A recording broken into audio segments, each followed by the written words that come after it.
We are going to make a video in response to the education fever.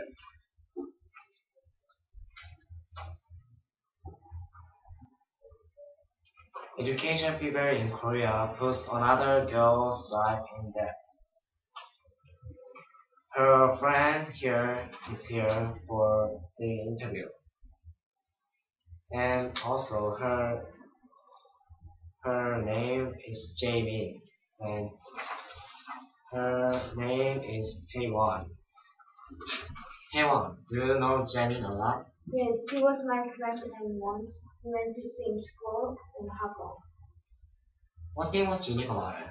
She got along with good guys and bad guys.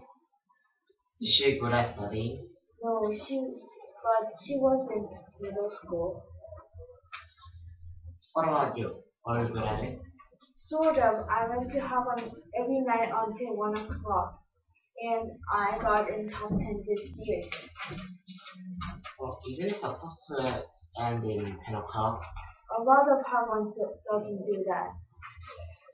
Do you know about what Jamie wanted to do in the future? I don't know. She doesn't even have a drill. What about you?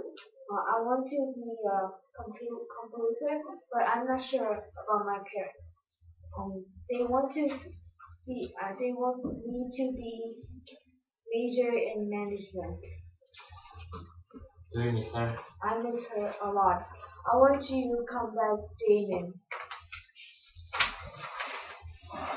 The Korea's parents for children to go to better university puts children to more stress. We should stop the education fever.